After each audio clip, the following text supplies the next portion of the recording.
Hi, Founder fans, Jason here, and today we are continuing our discussion on the Anti-Federalist papers by talking about Cato number 2. Now, before we get too into Cato number 2, we need to take a step back. If you remember, Cato number 1 was a well-reasoned assessment of the situation, just an overview of here's where we're at, we need to look at this Constitution, make sure it's really what we want before we sign up ourselves and our children and our children's children to the Constitution. After the first Cato was published, just days later, Alexander Hamilton published under the pen name Caesar a very aggressive attack on Cato, attacking his intelligence, attacking anyone who would criticize the Constitution at all. He literally says, quote, "Just take it as is and be thankful."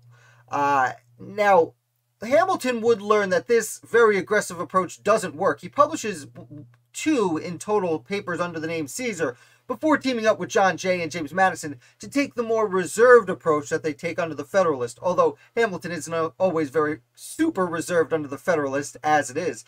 That being said, Cato writes his second paper, instead of about what he wanted to write about, he writes about Hamilton. Well, not specifically Hamilton, it was done anonymously, but he writes about Caesar. He says, look at how arrogant he is. He literally says, they want you to, quote, let the rich and insolent be your rulers.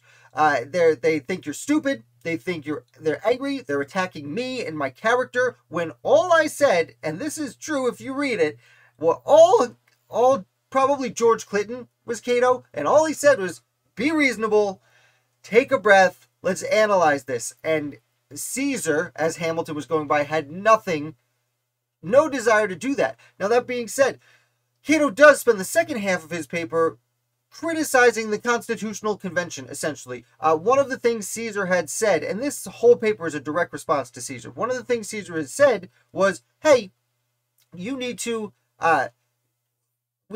if you had problems with the Constitution, you should have said that while we were writing it.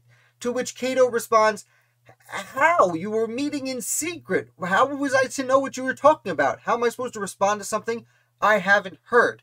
He also goes on to criticize the Constitutional Convention itself. I'll remind you, 2 of the 3 New York delegates left the Constitutional Convention because they thought the convention was overstepping its bounds. And Cato says this. He says, hey, we sent these people here to recommend corrections to the Articles of Confederation. Instead, they came back with an entirely new government. So the one thing we told them to do, correct the Articles of Confederation, they didn't do. So if they can't do the only thing we asked of them, how can we trust them to have created the best government without at least taking a look and criticizing it? He also points out that both the Continental Congress and each individual state is supposed to review this new government and approve it or ratify it. Though no one had done that yet, so we have time to criticize it.